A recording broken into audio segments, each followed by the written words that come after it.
she moved and repurposed an entire playhouse to create her garden cottage.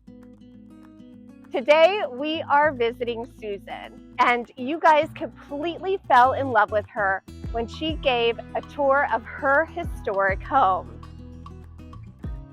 And today, she is sharing her garden with us. At 79 years young, Susan is the original Martha Stewart. Everything in her home and garden has been completely handmade or thrifted. If you want inspiration and appreciate creativity, you are in the right place. I can't wait for you to see it. Let's go check it out.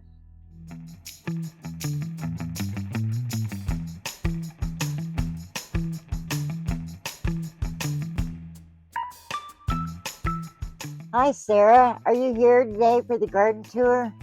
I know everybody's looking forward to it.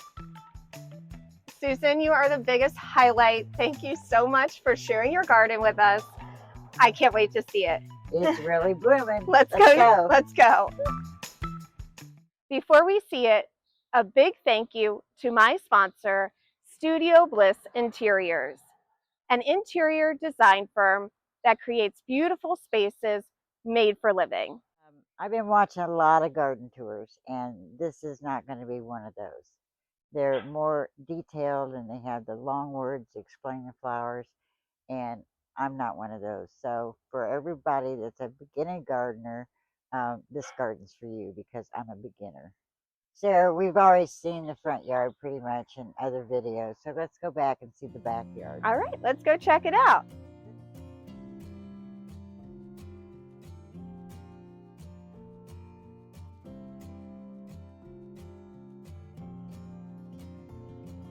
This is my garden cottage, Sarah.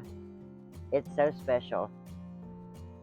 My boss was telling me she had a playhouse in her backyard and her kids have outgrown it and she didn't want it anymore, and I've been looking for something that would go along with my house and my garden. So I went over and looked at it and said, absolutely, I gotta have it, but I have to move it. I started calling house movers and nobody would do it. So it took me over a year to find someone to move it. And what they did was cut it in half and they put it on 2 flatbeds and then traveled over here with it and then put it back together. I kept talking about this and my friends kept saying, you're not ever going to get that place. You're not going to be able to find somebody to move it. So just go buy one. And I said, no, I'm determined this is the one that has to go here. And so I even went and measured the windows and made curtains and everything prior to the moval. I just had to keep a positive thought that it would come, and it did. Hey, Sarah, are you ready to take a tour of my garden cottage? Come on in. On the first floor, I just keep, well, I have a lot of cute things sitting around, but I have a lot of just my garden tools and garden supplies. That's what I keep on the first floor. I recycle everything. I find something I want but don't have a purpose for it, I'll just put it up there until I find a place to put it or a purpose, or even gift it to somebody. I have a new grandson, and I think that in the next few years the garden cottage will turn into his little playhouse, and we'll probably be having sleepovers in the upper deck. This is really cute. This is just an atrium, and you usually put plants in, but I put my bunnies in there. I took seed packets and made little garlands out of it. I just put extra baskets up here. Keep all my supplies in here. I have supplies in this cupboard too. I save cans. I don't know if anybody else does, but I save cans a lot because there's always cute ideas on Pinterest to do with cans. So you can drill on the bottom and have drainage so you can put plants in it. So I always save a bunch of those. So now that we've seen the garden cottage, let's go take a tour with the rest of the garden.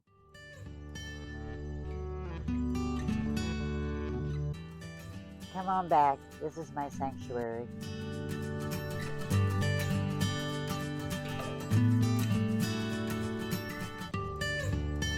My garden is really therapy for me.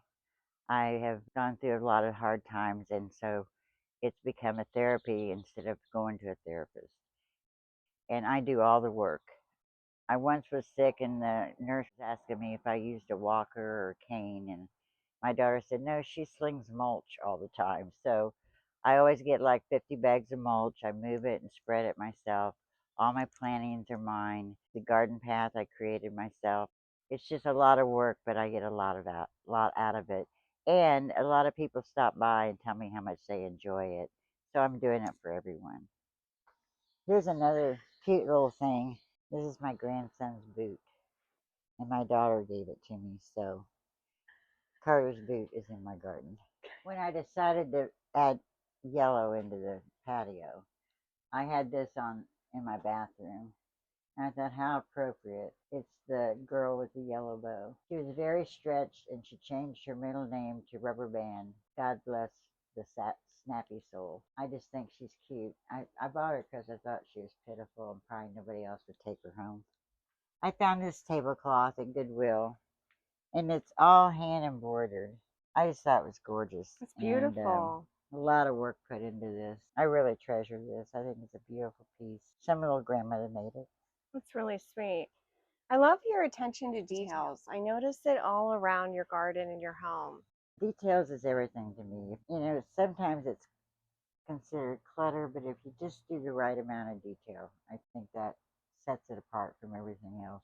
In my fairy garden, I've been collecting for a long time.